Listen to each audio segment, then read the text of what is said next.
Hello, everybody. Welcome to my talk.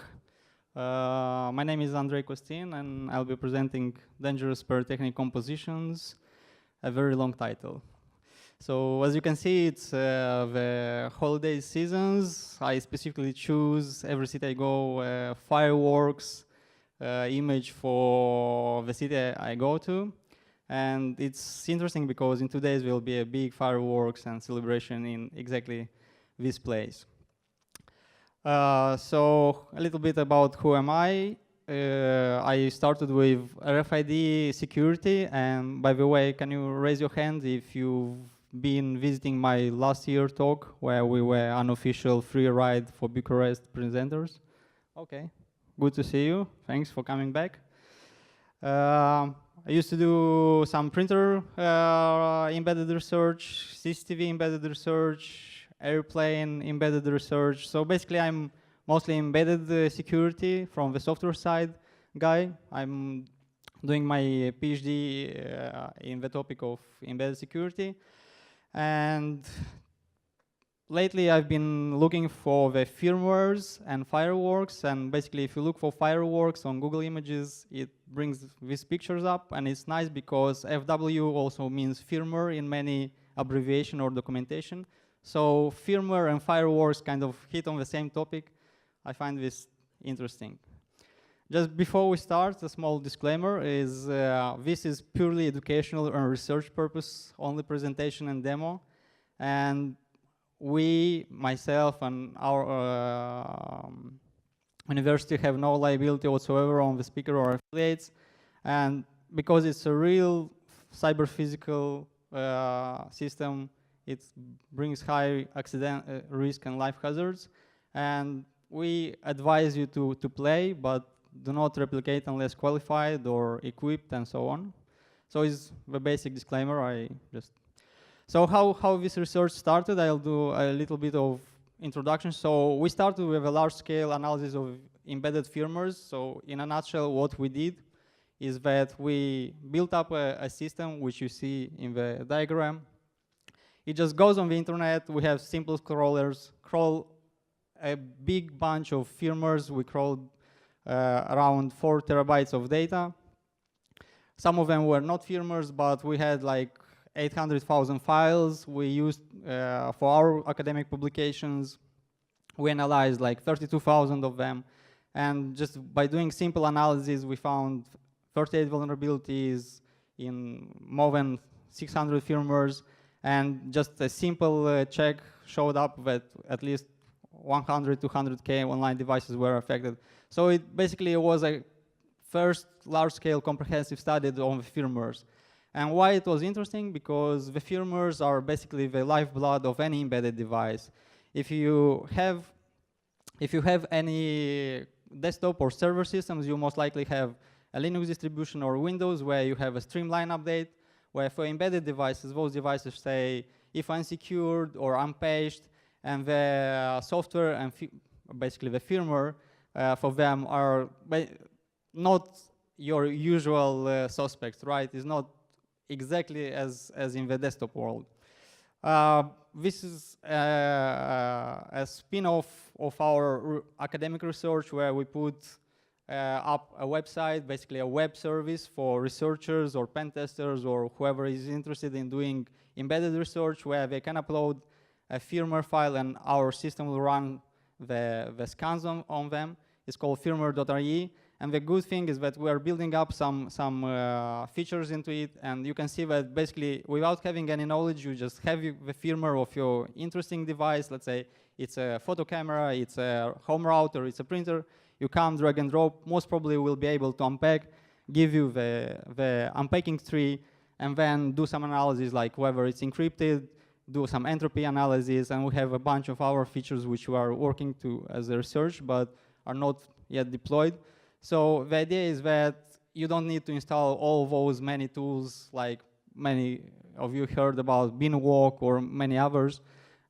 Sometimes they are cumbersome to install or use. We just provide an easy, clean interface, and it's a win for everybody. We win that we can help you, and you win because you don't have to lose time. So some of the example of firmwares you can find on, or CVEs you can find on our site. You're welcome to check it out. So this was a small introduction on how we did, what we did, and what we are doing, to give you a sense that basically we swept the internet, we got a lot of firmwares, and the interesting thing is that in one of those firmwares, so basically we build up some static analysis, mainly static analysis tools and scripts, and we found that in our database we have some .ihex format, and if you know ihex or SREC, Motorola SRecords, is basically some text-based format for embedded devices, used to be uploaded to microcontrollers, and basically is the software binary of a firmware encoded as text. And after some automated analysis, we found some unencrypted firmware inside this ihex, as most of them are. And the funny thing, okay, we did some more analysis. We found that it's a Motorola 68K based code, so basically it's a free-scale derivative of it. And oh, it has debugging features. It has different debug and console ports, and basically, okay, but we don't know what it is because we have so many firmwares, a lot of things pop up and you have false positive or just things which are not interesting. We also found wireless protocol, so it's like, you know, some average device could be. However, when we did more analysis, we actually found out that it's a firmware for a Pyrotechnic systems, or what is called a wireless firing system. What does it mean is that whatever you see as a pyrotechnic show, okay, whatever explodes in the sky, is only the top part you see of the whole process. The whole process of a pyrotechnic show or a wireless firing system, and why it's called a wireless firing system, because it's not only pyrotechnic shows to make you fireworks, it's used for military simulations or just triggering some explosives at building demolition. When you have a building demolition, you have area being cleaned off of people, of objects. You have the explosive installed in the building demolition, and then it's remotely being triggered. So that's why it's called wireless firing system. It brings fire remotely, right? So what you see usually is only the top side, but then the whole process is like that. The top side is being thrown into the air by the tubes, and these tubes are called mortars. And inside the mortars, you have the display shells, basically some spheres, which are called the pyrotechnic composition. It's actually the mix of pyrotechnic material, which when ignited or detonated, produce the visual or sound or visual plus sound effect, which you see during a pyrotechnic show, for example, for New Year. And in order to fire these things up from the mortars, right, you need some kind of signal to start the fire, and this signal travels through the igniter or fuse clips. It's basically some special wires. Okay, it's not very special, it's just copper wires. However, at the end of these copper wires, in the middle you see some finger, it's a clip, and the clip has a fuse which basically receives a high amperage current, and it makes like some sparks. And these sparks basically start the fuse and the detonation process. Okay, but how does this current is being pumped into? Okay, it's being pumped by electronics, right? I mean, it's current and it's some circuitry. Before it used to be like that. They had to pull for all the pyrotechnic shows, and it's still used the old technique where they have to put like hundreds of different pair of cables for each of these tubes. And basically because you need to switch every tube on once, right? Because it has only one explosive inside. And if you have a huge fireworks show, imagine Dubai or any other Asian country with a big budget, you'd have basically an array of hundreds of these tubes. And putting wires and checking continuity on all of them is error-prone, is cumbersome. It can lead to some circuit loss. And then if your circuit is lost, then the fireworks is not performing as expected. If you expect it to have a heart in the sky and some wires are broken, when you don't have a heart, you have something else. So one of the reasons to overcome this wiring mess is like exactly in the networking. You had this Ethernet mess, and people started to move to wireless. It's the same here. A lot of wires, big problems, hard to maintain, a lot of problems. So they started to do the wireless firing systems. So what's the idea is that basically you remove all the wires, you have some boxes which are called firing modules, and these firing modules, which you see, they have basically an array of 60 or 32 or 48, depending on the performance you need, of wires. And basically it can receive 48 different channels, so it can fire 48 different. And by putting 10 of these on the fields, you can build up an array of wireless tubes, so to speak, like virtual wireless tubes. And how are these tubes being controlled? They're controlled through the remote control module, basically what you see down. And this is the main thing which is a pyrotechnic engineer is carrying in his pocket, let's say.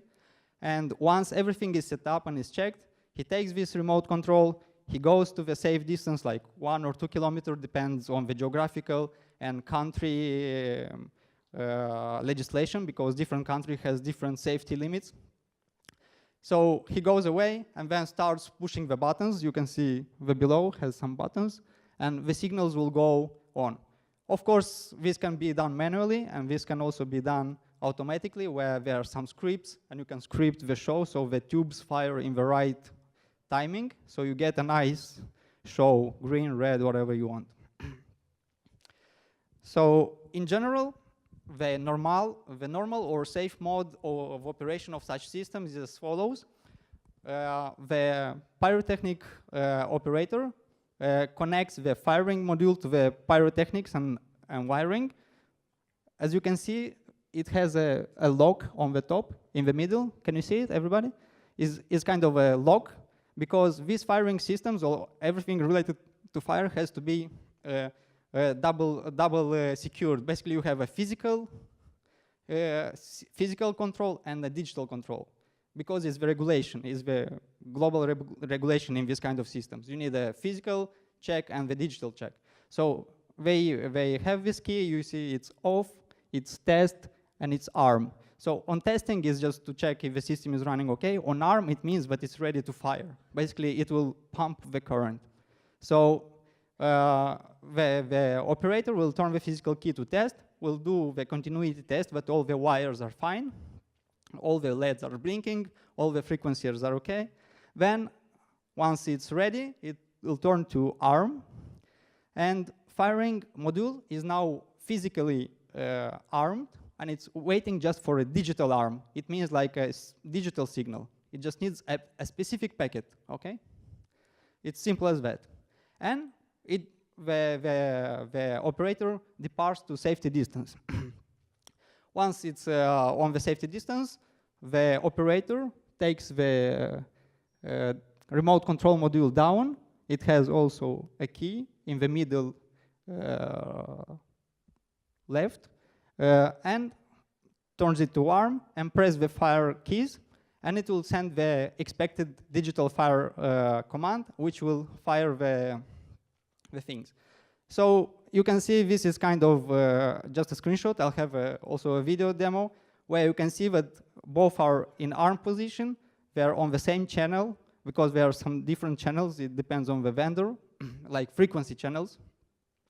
And you see that on the remote control, I'm pressing the second tube. And on the firing module, you see the LED of the second, you see the LED? So once you press the second tube, it will fire whatever is in the second tube. So in this way, it just was a very short tour of how these wireless systems work, how they work, and why it's like that. And interestingly enough, wireless firing systems are a good example of two types of devices. First, it's a wireless sensor actuator networks, because it's basically a widespread peer-to-peer wireless sensor networks, and it's actuator because it makes some actions on the pyrotechnics, and it's also a cyber-physical systems where any action in the cyber domain, in the cyber world, digital world, will have a direct effect in the physical world, where you can create a fire, you can create a damage. So it's not just I can infect your PC and that's it, you just reinstall your PC. It's basically a real one-to-one translation to the physical world, and it's damaging. So again, it's used for different kind of scenarios. So what we did, once we found the firmware, we checked the string, we run our scripts, our tools, and we figure out that the system might be vulnerable. False positives are bad because it takes a lot of time to check something, and it also, false positives are bad, especially in the embedded world, because if you think a false positive is a vulnerability and you buy a device and it's not vulnerable, then you spend your money and time for nothing. In this case, we were pretty sure it's vulnerable, so we bought the device. You can buy these devices online. There is no particular restriction because these devices are not explosive. It's just the device to action the explosives. The explosive, you have to have a license, maybe. So we bought the device. We disassembled as well to confirm our findings. In the device, we saw the Zigbee antenna, if you know the Zigbees, or A02.15. Okay, or they have a JTAG just to debug the things. You see the main MCU. This is the Freescale Motorola chip. And you have some USB, some UART ports. So basically, you can do a lot of debugging. And these things are there on the board just in case something goes wrong on the field and they need to fix it. The same on the remote control. There's an antenna, a power connector, there's the Zigbee module, and the UART where you can connect to the serial and have a console on the firing module. So it's kind of being root console on the firing module. I think it's funny. So doing more analysis, again, we found the specific type of processor is not interesting right now. Then we found that these particular of Zigbee chipset are using the 8 mega 128 RFA1 chipset. It's very commonly used in open source projects, if you're familiar with pen testing the Zigbee or 802.15.4. And basically, these particular devices were built on a development kit which comes from Synapse, and it's a big vendor of wireless Zigbee solutions. It also has a Snap network operating systems where you have Python bindings and remote procedure calls over Zigbee network. So it's kind of whole new world. It's a lot of interesting stuff. And this particular chipset, by the standard, by the 802.15.4, they support the AES, basically the encryption, or you can use also as a signature of packets and so on and so on. It's supported, but for some reason, I can explain why, these kind of systems or this particular system vendor didn't use the AES encryption or signing. Why they don't use is twofold. Is that for them, the importance, encryption brings additional computational overhead, and sometimes the encryption can lead to corrupted packages, and those packages will be dropped. So it means that if you need a very precise timing and sequence of the events or explosions, for example, imagine a building demolition, where you need specific thing to explode at a specific moment and the right order. And if you skip one or two of these events, it's worse than having something in the clear text. So this is one of the reasons why these kind of critical systems, they don't use encryption, even though the chipset has it, right? It's a trade-off. It's a trade-off of, the other problem is that they could use the signature, but okay, it's another problem. So one of the attacks, very simple, is like that. How it works is that the attacker has this kind of a device, which I'll present quickly down. It used to sniff, replay, and inject in a loop. So basically, it sits nearby the fireworks venue or explosion venue, and it waits for the systems to be set up, and it just listens and sniffs and capture the packets, replay, and inject. the system or the victim, basically the pyrotechnic operator, he doesn't know there's a rogue device. He connects the firing module, again, does the test, then puts it to arm position, and the arm position is 1. So the only thing the firing module awaits is the digital fire module command.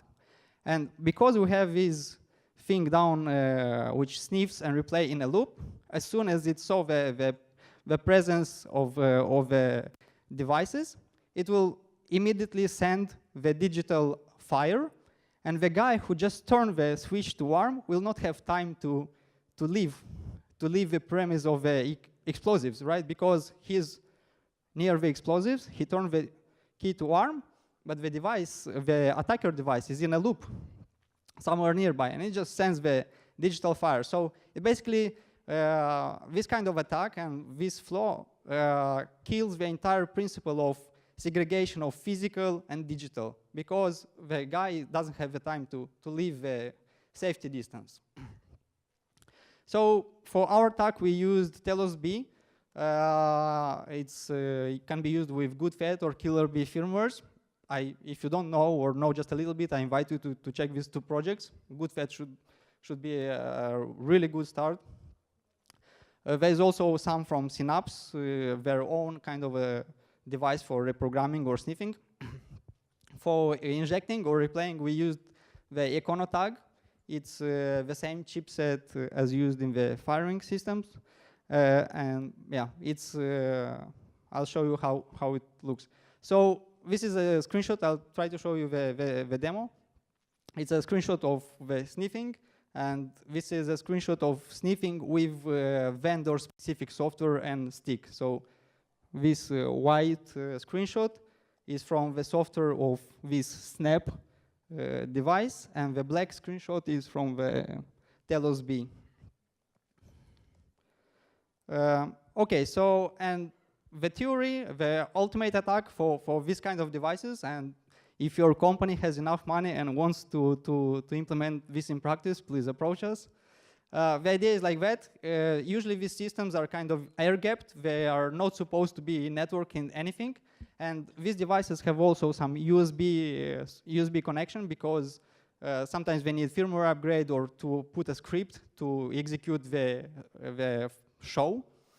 And basically, with these rogue devices, we can send different packets to both firing and remote control modules. So there are 2, the remote controls and firing.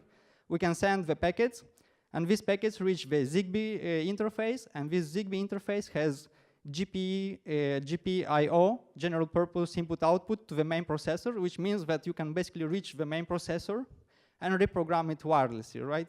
Or inject firmware or rogue code wirelessly. So you infect the ZigBee of the firing and remote control modules. It reaches the main MCU. And once the operator, who never connected these devices to any network, just puts the USB, you infect the USB, and then you can travel to other devices of the same family via the wireless mesh network, or you can even reach the corporate intranet or whatever. So at the end, with the disclosure, we took it responsibly. We contacted the vendor. It was a little bit hard because the impact can be huge. We published a white paper, but we didn't disclose too many technical details, not to make it like a script kiddie. But the vendor confirmed the issue and had security improvements being deployed. And basically, we received an email that, because we're a customer of a vendor, we also received an official email that there is a patch and you should upgrade and so on. So we're kind of happy that we pushed to the right directions. Okay, so there's a lot of future work. You can check into the slides. I just want to show you the demo because I guess we are short in time. And if we have time, I'll get back to this. Okay, so what you see here is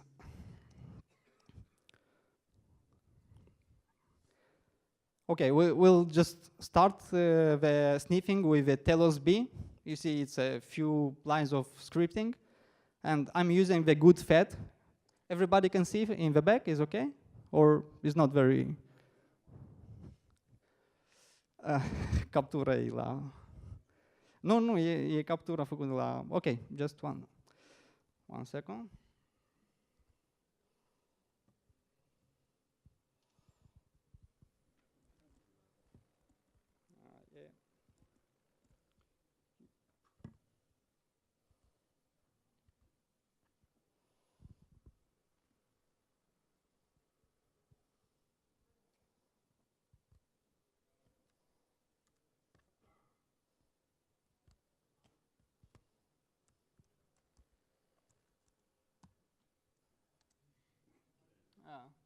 It's worse, huh?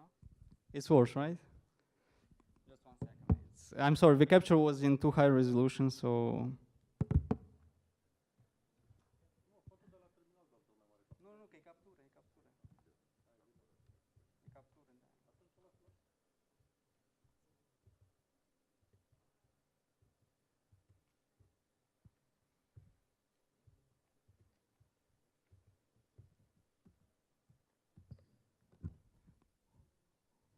Okay, sorry about that. So you can see the Telos B. This is the Telos B, which I'll be plugging into the USB hub. You can see the devices down.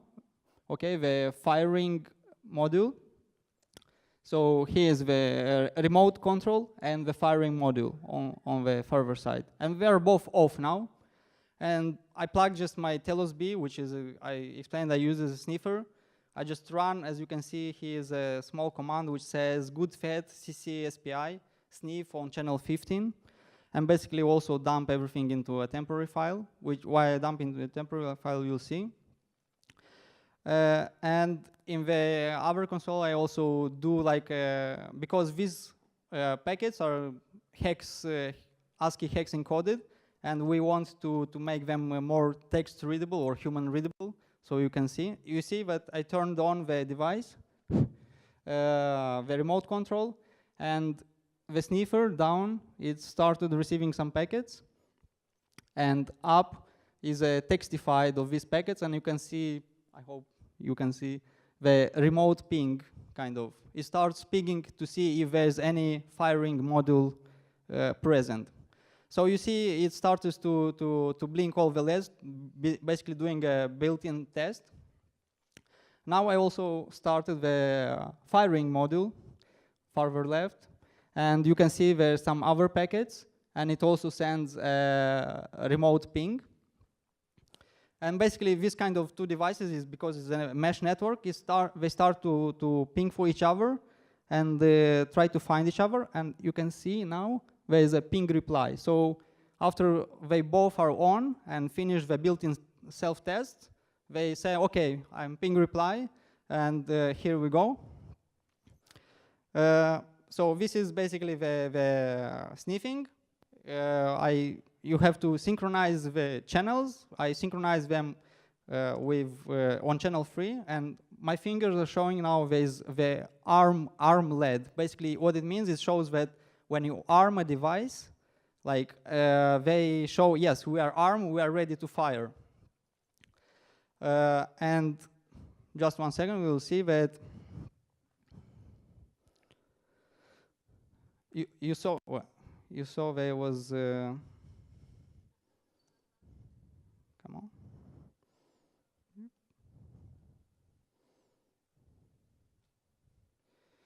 Just 1 second.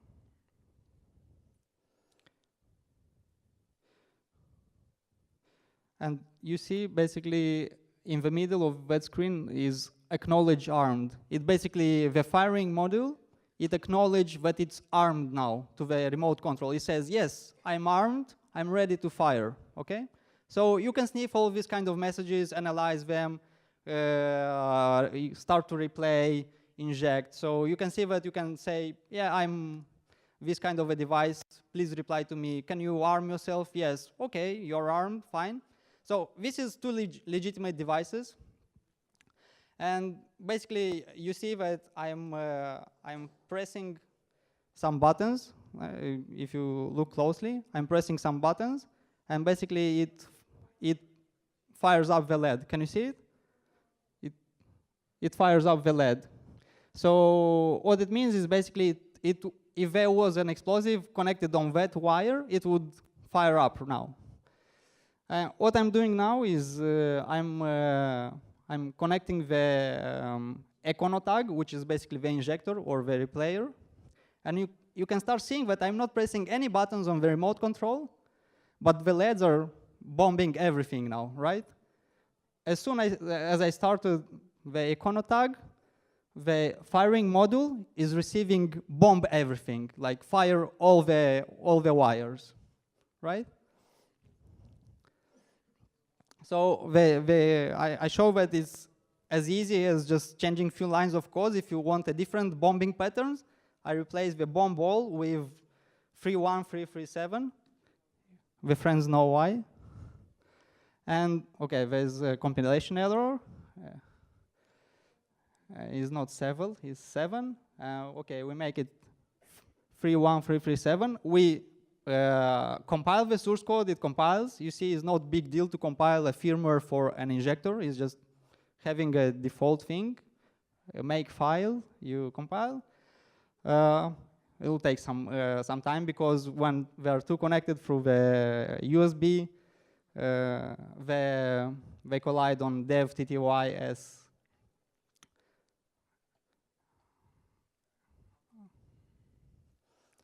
so basically what I'll do, what I did is I disconnect the sniffer so it doesn't collide for the USB port. I just replug the Econo tag and I try to refresh it again. Now it's being detected. And you see some dots, it's waiting for the firmware upgrade to go through the serial. Okay, it's sending now the firmware. And you'll see now that, okay, the last reboot after and it starts sending the things. So you can see now is 1337, 31337. Basically, I can do whatever pattern I want, or I can bomb everything and so on, right? So you can see how easy it is just to compile this kind of a firmware. So I just wanted to show both how easy it is to compile and things, and the last one, which is, well, more interesting because you can see the actual thing. So I take the previous example with 31337, and I replace it again with bomb all. It means that we'll send the fire signal to everything. Okay, you can see that I'm showing I have a wire connected to position number 1. And the wire is a special wire with igniter clip. And at the end of the igniter clip, I put a match, and I insert it in a bottle just to make sure there's no fire and stuff.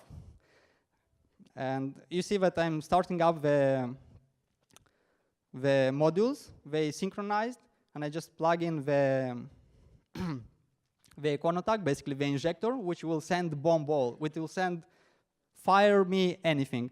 And keep attention on the bottle. You see the bottle, the part of the bottle?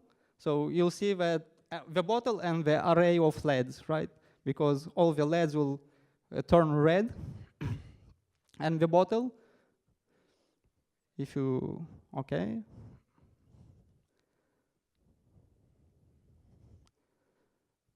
You saw that there was a fire, okay? So basically, when I take off and you see that bomb ball is going every second. I can make it go continuously or randomly or so on. And when I take off the match from the bottle, it is burned, is black. So it's for real. I just don't want to put real explosives because when we don't have a university. So, I mean, I hope to make a better capture, but you see it's like a burn. It's a black one. You can trust me. Well, so that was the demo. Unfortunately, I cannot bring this kind of devices easily through the airport security because I get asked different questions, which I really don't like answering, or at least not get those kind of encounters. But yeah, I'll have a better demo with more 4K HD resolution, whatever. Okay, so to resume, is conclusions is that firmware analysis gets better and faster, and basically this firmware.re project, which we are running, proved us that we can just take any random firmware and we can run simple analyses or techniques and get us really precise clues where to look in order to find some vulnerabilities. Check it out, drop me an email, I try to help. It's still a building up project, but we try to do our best to give as much as possible. Another thing is that wireless security is an issue in many products, and it's even a problem for life-critical systems. And you can see that it's still vulnerable to basic attacks like injection or replay, which shouldn't happen. But because it's hard, yeah. And well, firing system security must be taken seriously because it's like you can have a direct impact. It's probably involves certification regulation, but again, I guess is not up to the technical people, is more to the legislator and regulators and so on. And I really like this one because with all these weaponized exploits naming, I really think that fireworks and cyber physical systems hacking is actually putting the real meaning of weapon into the weaponized exploit concept, where you can have real weapons based on weaponized exploits. You can see the white paper on the wireless systems with all the details, all the pictures, all the schematics and so on, and our firmware analysis paper. And yeah, I hope you avoid situations like this where people just get bombed by fireworks at random places. Yeah, thank you. Feel free to contact me.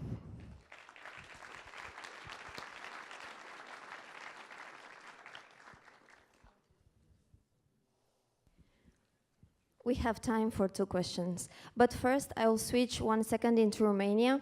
Cineva cu o mașină B900 CHI, un Range Rover, a parcat greșit, a blocat pe cineva, așa că vă rog. Cineva? Înseamnă că nu aici. Okay, sorry about that. Questions? Hi. It was a really great presentation. Hopefully we won't be near fireworks today. Thank you. Yeah. My question is about the range. You said that the safety distance is usually 2 kilometers. And what kind of Wi-Fi signal they send? Obviously, your echo thing won't work unless it's very high power. Is that correct? It's a very valid question. First, the 2 kilometer example was just an example. If you have to go to the regulation of each state or each country to know exactly what, because there are class A explosives or fireworks, class B, it depends on the power and blah, blah, blah, and many other things. So it's like a table with different safety distances. So I don't know those distances by heart because I'm not a regulator, I'm not interested, but for different systems you have different kind of devices which will achieve this range. This kind of a device is class C, and I guess it works up to 300 meters. As far as I remember, it was like 1,000 feet. It still works, so, well, I don't know how they particularly achieve the synchronization with the power, the distance, and the regulator distance, but I think they work something out. Anyway, you can severely damage the crew if you really want, but yeah, another thing is that even if the crew is departed, and you bomb all the explosive in one go, because the good thing about fireworks is just go one and one and one. But if you accumulate all the detonation power of everything in one go, the impact is huge, right? I mean, it's not exactly as detonating one by one. So I guess this one is for 300 meters, like 1,000 feet from their specifications. Yeah.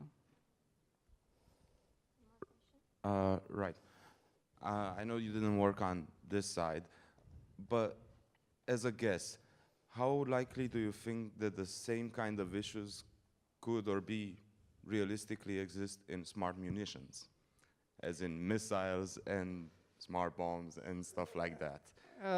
Yeah, we didn't look at these smart munitions, but from what we see is the things are going into that direction. We have some samples, but they are encrypted. We are working on it, and most probably we'll So find at a least- way. So at least they're encrypted. Yeah, at least they are encrypted. Okay, That's okay. true. But yeah, the thing is that it's going into that direction of of smart guns. Let's say it's a very broad topic and a hot topic. But we cannot say whether the issues exist. But more probably they will exist, or they exist. Maybe in a different scenario or setup. Maybe a little bit more protected. It was like an easy target because we did it almost automatically. Maybe it would require more manual analysis, but definitely I suspect they exist. That's why we were looking at these cyber physical systems, and yeah. Thank you again. Thank you so much.